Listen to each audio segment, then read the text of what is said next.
Hi అండి. ఈరోజు మనం బబ్బీస్ కిచెన్లో సీజన్స్తో సంబంధం లేకుండా ఎప్పుడైనా చేయగలిగిన ఒక పచ్చడి రెసిపీ చూసేద్దాము. ఇది చేయడానికి ఎక్కువ టైం కూడా పట్టదండి, చాలా సింపుల్గా చేసేసుకోవచ్చు. Welcome to Babbi's kitchen. ముందుగా బీట్రూట్ ఒకసారి బాగా కడిగేసుకున్న తర్వాత పైనున్న తొక్కను చెక్కేసుకోవాలి. అలా తొక్క తీసేసిన తర్వాత చిన్న చిన్న ముక్కల కింద కట్ చేసుకోవాలన్నమాట.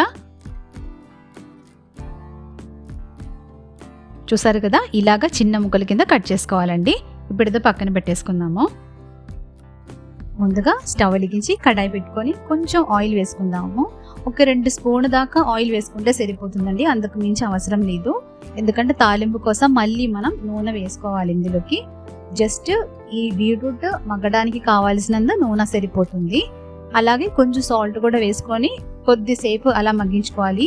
మరి అంత మెత్తగా వేయాల్సిన అవసరం లేదండి, కొంచెం ఒక హాఫ్ ఉడికితే సరిపోతుంది. అయితేనే మనకి అలా గట్టిగా కొంచెం తినడానికి కొద్దిగా గట్టిగానే ఉండదు, మరి మెత్తగా అయిపోతే బాగుండదు. ఇప్పుడు ఇది పక్కన పెట్టేసుకోవాలి. ఇప్పుడు మళ్ళీ కడాయిలోకి కొద్దిగా ఆయిల్ వేసుకోవాలి. ఇప్పుడు కొంచెం ఎక్కువ నూనె వేసుకోండి.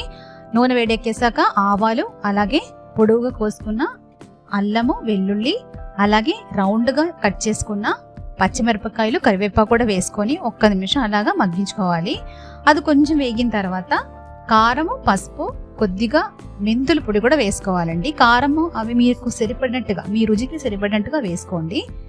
ఇప్పుడు దీని పచ్చివాసన పోయిన తర్వాత మనం ముందుగా మగ్గించేసుకున్న బీట్రూట్ని కూడా వేసుకోవాలి. అలాగే ఇంగువ కూడా వేసుకోవాలండి. ఇప్పుడు ఇవన్నీ ఆ బీట్రూట్కి పట్టేలాగా ఒకసారి బాగా కలిపెట్టేసుకోవాలి. ఇప్పుడు మనం ఇందులోకి వినగర్ కూడా వేసుకుందామండి. ఒకవేళ మీకు వినగర్ నచ్చకపోతే వినగర్ ప్లేస్లో నిమ్మరసం అయినా వేసుకోవచ్చు. అలాగే నేను వేసిన కారం, పసుపు అన్నిటిది కూడా ఎంత వేసానో అనేది మీకు కామెంట్ బాక్స్లో నేను ఇస్తాను క్వాంటిటీ. కానీ మీకు నచ్చినట్టు దీని క్వాంటిటీ ఎక్కువ తక్కువ చేసుకోండి, మీరు తినే కారాన్ని బట్టి. ఇప్పుడు బీట్రూట్కి వినగర్ బాగా పట్టేలా 1-2 నిమిషాలు అలా ఉంచేసి, చూసారు కదా ఈ కన్సిస్టెన్సీలో ఉన్నప్పుడు దించేయండి. మన పచ్చడి చల్లారిన తర్వాత మీరు ఏదైనా ఒక సీసాలోకి తీసుకొని స్టోర్ చేసుకోవచ్చు. 2-3 రోజులు మాత్రం బయట పెట్టేసుకున్నాక మళ్ళీ ఇది ఫ్రిడ్జ్లో పెట్టేసుకోవాలండి. అప్పుడే అట్లీస్ట్ ఒక 1 మంత్ వరకు అది స్టోర్ అవుతుందన్నమాట.